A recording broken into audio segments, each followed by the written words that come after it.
This is Catholic Forum. I'm Bob Krebs. On Wednesday, February the 22nd, we begin the season of Lent. Lent is a time of prayer, abstinence, and also fasting in preparation for the joyful celebration of Easter. Uh, Folks prepare for Easter and celebrate Lent in different ways. One way is to pick a book or a piece of media and follow that through the entire season. But to talk more about that is the executive director of the Catholic Media or the Catholic Association of Catholic Publishers, and that, of course, is Therese Brown. Therese, welcome to Catholic Forum. Glad to have you here once again. Thank you very much, Bob. It's really great to be here and to talk about Lent. This is one of those seasons of the years that our publisher members sort of live and work for. Yeah, I can imagine I can imagine that it's a season where a lot of people are buying books, and we're going to be talking about some of the great books that will be coming out, and also other media this Lenten season. Before we do, Teresa, tell us a little bit about the Association of Catholic Publishers, if you would, please. Sure. The Association of Catholic Publishers is the trade organization, kind of like the American Medical Association is to doctors for Catholic publishers. So we try to, as an industry, do things that will advance the needs of pastoral ministry leaders in Catholic parishes and dioceses, primarily through producing resources and training behind a lot of those resources in a whole variety of areas. The Catholic publishers range in format from music to video, audio, and the traditional printed books. And within the books category, everything from curriculum that's used in parishes and schools, as well as trade books and liturgical resources. A lot of those heavy bounded books that are used for different sacramental rites of the church are published by our many Catholic publishers. And then, so let's talk about some of the most anticipated titles that are coming out from your members during this Lenten season. Sure.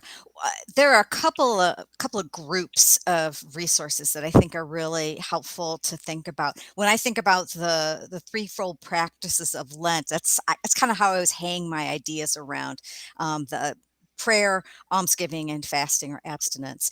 And we have a lot of, as you can imagine, books that are kind of in that prayer category. And they start with the daily prayer guide reflection books. And two of them that we're featuring on this month's Catholics Read, which is a program of the association, is Sacred Space for Lent, specifically for the seasons of Lent, and Living with Christ for Lent and Holy Week. Some people may know Sacred Space. It's been an online prayer resource from the Irish Jesuits for a number of years. And really faithful to that Ignatian method of prayer. Loyola Press, the American publishing arm for the Jesuits here, has published a small compact version of Sacred Space specifically for Lent. And it follows that same process. It's a beautiful but very brief and very doable exercise of that practice of prayer. The other, Living with Christ, another more traditional one published by Bayard, one of our big members. And that is a lot, has incorporates scripture as well as prayer and reflection, a little bit more of a traditional practice.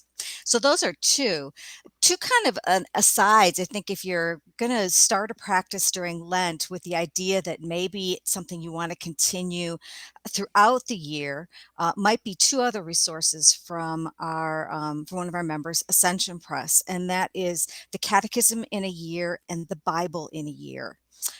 Both have been really well received among just people in the pew kind of Catholics. If you ever felt intimidated by those two great resources, this is definitely a way to get through them in a method and an approach that is both personally fulfilling, but also has a kind of a teaching catechetical aspect to it. You think about how much of the Bible do we really hear? Well, we hear what's chosen in the canon of the scriptures on a 3-year cycle, but that is not everything. There's so much that we miss. And the catechism, we actually probably see very little of it unless you're actively studying something theologically or catechetically, or you're teaching perhaps as a catechist. So those are two really good ways to get to know really core traditions of the church. So, like I said, someone's looking for a practice that's longer than just the 40 days. Those are two that are really good to start with on Ash Wednesday. That's really interesting, Teresa. A few years back, I did the Bible in a year program, and I thought that was terrific. But a catechism in the year, that's something brand new, and that would really be cool. Like you said, I go to the catechism when I have a question about one particular topic or something. But to Hmm. go through, gosh, what a great resource! What a great way to get to know the Catholic faith inside and out through just through a year. Yeah, I agree. When I worked at USCCB in their publishing office, I had a lot of interaction with the three catechism resources there: the original catechism, and then the compendium of the catechism, which is the catechism in question and answer format, which came out shortly in the mid 2000s, and then the United States Catholic Catechism for Adults, the USCCA, which is another great resource. That's 36 chapters. Takes a different approach to walking through the catechism. But I think in general, the catechism is probably one of those neglected resources in terms of faith development Yeah. and knowledge of our faith. And there are some really good resources like the Catechism of the Year, the Adult Catechism from USCCB that try to give us entry points that make sense, that don't overwhelm us, and give us insights into what it is we believe as a Catholic Church. And I just, I think Lent is just such a perfect time to try to tackle one of those big books in our tradition. It's 40 days. I remember hearing an interview with a gentleman who was a psychologist, was talking about before New Year's Eve, talking about changing, making resolutions and changing our ways. And I remember him saying that, New Year's resolutions, people stick to them for 3 weeks. But he said the Catholics really have it right because it takes about 6 weeks to change a behavior. And 40 days of Lent is exactly that. It's the Right. perfect time frame, and we're not distracted by a bunch of other things going on at that time. So I think it's a really good time if you want to make a change of behavior, you want to add something to your life. These are the kinds of things to do. This is the time to start that. Absolutely. If you can do something for every day for 40 days, Hmm. that really becomes a habit, and then you It can does. carries on into the rest of the year. Yeah. What other books should we be looking for? Well, it's interesting what I've seen this past year and even the past couple of months. One of the things that I've seen in the Lent titles that have been kind of put forward are a number of them that are ways of the cross. Just that whole focus on the cross, the focus on suffering as well as the redemption of the cross. And if you have less time for daily commitment, I think any one of these way of the cross are probably the kind of things that you could make perhaps a weekly prayer commitment to. And they require, I think, some intensive reading. There's a Way of the Cross with Pope Francis, another Way of the Cross and Meditations on Encountering Jesus, and then a Walking with Jesus, Preparing Stations of the Cross with Children. And then last but not least, from Magnificat, a Way of the Cross Companion. Again, I think all of these, they require less time, but they're a different commitment. And I would suspect that people would spend more time with them just because of the depth of the image of the cross and what we reflect on with those. Going along with that, we've seen a lot of titles in the last year or so about healing. Healing and is just a focus, and I think some of that's post-pandemic. I think we talked about that last time we were together. Yeah. There's a resource specifically for Lent called Messages of Healing for Lent, from Ave Maria Press. And if healing is something that is really a part of your life, if you're grieving, if you feel some sense of loss, I think that might be a resource that you want to look at and maybe make that a part of your reflection throughout the season. The interesting thing is that and a part of that whole healing thing, forgiveness, mercy. Mercy's come out to be a very strong theme as well. And there are two titles that I think they're different, very different, but they're very much on point. One of them is Mercy, Not Sacrifice from Paulist Press. And it's a lovely insight into what true mercy is, and what true sacrifices and how they relate to each other. And Paulist Press does such a great job on kind of longer, more in-depth reflections. And Father Mark David Janis is the author of that one. He's the president and publisher of Paulist, and he's a lovely way with words. He's very readable, and if mercy, sacrifice is something that you're grappling with, I think that would be a good one. Another that takes a more scriptural bent is Seeds of Trust, and it's reflections in the Bible on silence and song. And this is from one of our music publishers, GIA. They always are really able to take us into these big themes, but in a different way because of the music, sound, silence, liturgical perspective that they have. And I definitely recommend that.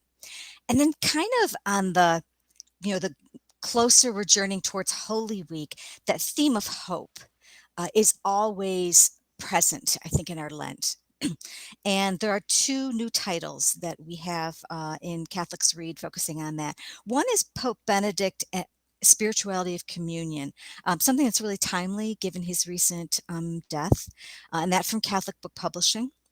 And then a second is What We Are Hoping For, another one from Paulist Press. And again, I think a great reflection. I think hope is such a wonderful thing. I had a graduate school professor that said to me in a class, he said, we talk about hope a lot, and our kind of usual conversation is hoping for things.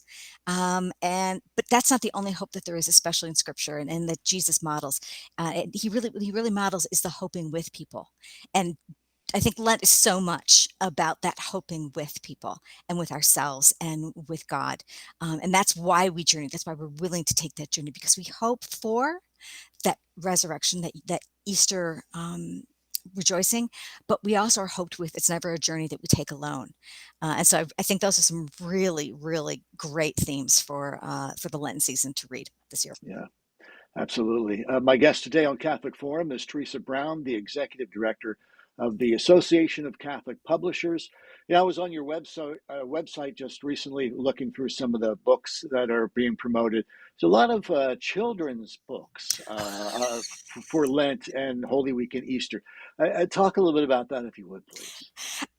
Yes, as you may remember, Bob, I think I said to you, I have an obsession with Catholic children's books right now, which is a lovely obsession to have. I am amazed at what our publishers have been able to come up with, and one of the top ones that we have right now is called the Examine Book, a number for children. It's another one from Loyola Press, but it's a great children's book to introduce a form of prayer that parents may not be as familiar with, and their children, I'm sure, are not. But I think, having done used the Examine throughout my life periodically, it's a wonderful prayer. I think to teach children, I think it's something that they can really handle and really is a meaningful kind of structure for prayer.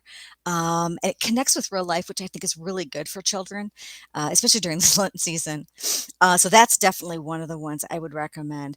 We have so many other children's books. Children's books are just an amazing category. And at Catholics Reads, you can look at just the children's books. I think one other kind of group that really is helpful are the ones that are about prayers. I'm sorry, about saints.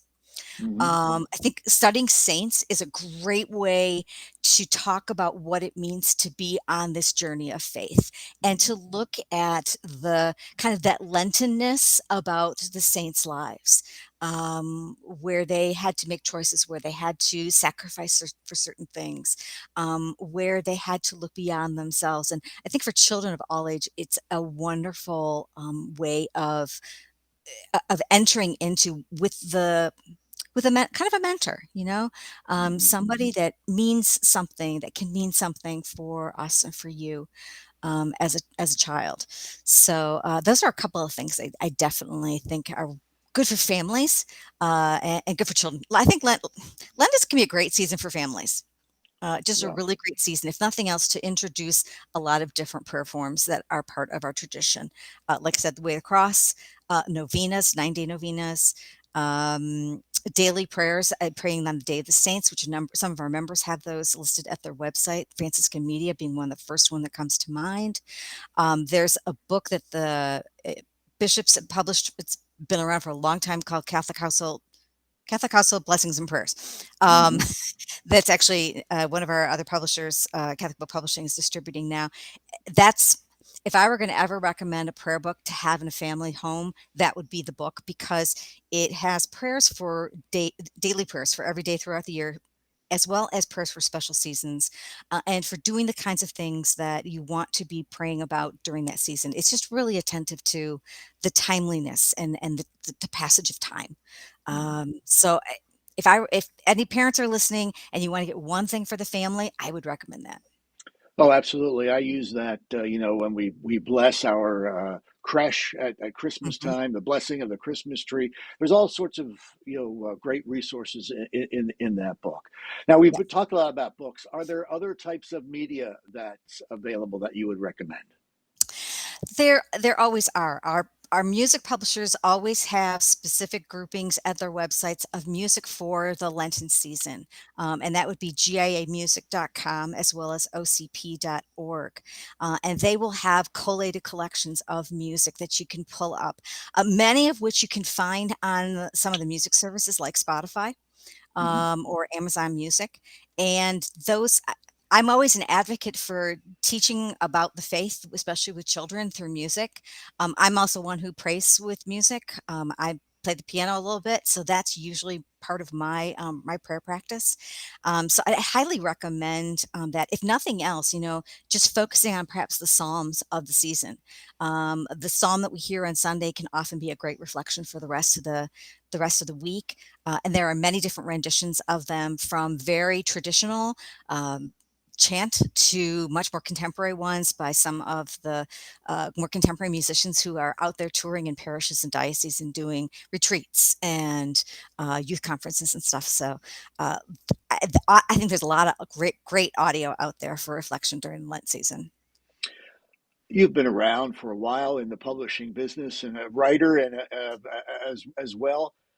What advice would you give to someone who wants to make this Lent season the very best and really to be a changed person come Easter Sunday? That's a great question, and it's a humbling question, Bob. So I appreciate you entrusting that to me to make some sort of response. I think I can speak most for myself. Over the years, you remember when as a child, the big thing was, what are you going to give up? What are you going to give up? And I Hmm. was definitely in that category of, I'm going to give up candy. I'm going to give up sweets, maybe ice cream, that kind of thing. And as an adult, I've kind of gone more towards the practice of looking at each one of the three practices: prayer, almsgiving, and fasting or abstinence, and choosing one thing in my life. And I don't try to make it overly ambitious. I am a very imperfect person. So I know how challenging that can be. But for example, my husband and I, we already talked about part of our prayer practice. We want to go to mass on Wednesday and Fridays at our local parish here together during the week, and that's going to be part of our prayer commitment through the season. That's one of the things I recommend. Another I think is a great habit to start is journaling. Hmm. 'Cause I think anybody can do that, and I don't think journals have to necessarily be words. They can also be drawings, images. I have next to me at all times a sketch pad.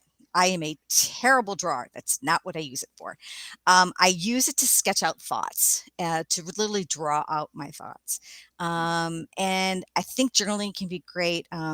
There's a new resource that I just saw from GIA Publications, one of our music publishers, that I think is really cool, called The Pen of a Nimble Scribe. and it's writing prompts for the church year.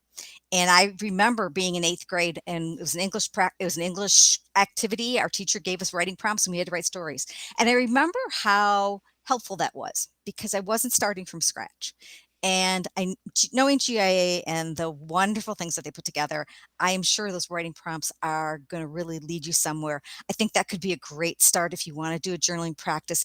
Get something like that and start with the ones for the Lenten season. So you don't feel like you just kind of are looking at a blank page. Worst thing as a writer is to look at a blank page and go, now what I do now? Yeah, absolutely. And I think your tip about going to mass Wednesday and Friday, that is doable. If you say I'm going to go to daily mass every day, and then you end up maybe coming up a little short, then you feel bad about it. So take things in short chunks and make it doable. Yeah, Yeah, I tried that once and it didn't work. yeah. It didn't work. I So, just realized it wasn't in me. Teresa, how can our listeners get more information? How can they join Catholic Reads? Sure. All the titles that I've mentioned are at our website, catholicsread.org. And that's Catholics with an S, READ.org. And you'll find them under the current titles. They are categorized, so you can look at specific groups of books. Children and family are one of the featured categories, as is Lent this year. And you can sign up to be part of Catholics Read as well there. It's just a mailing list. It's a free email that we send out on a weekly basis with a list of between about 4 to 8 new resources and with links to help you buy them or download them. I'm one that downloads them as now that we have a book club with Catholics Read, we're featuring some of the books that we have. Um, I love to read on my phone, so I download. It's great. It's great savings. I know I will read it, save a little bit of paper, Yeah. but yeah, catholicsread.org is where you can find all this information. All right. Thanks so much. Teresa Brown from the Association of Catholic Publishers. Thanks so much for being with us today on Catholic Forum. Have a blessed Lent. Thank you too, Bob.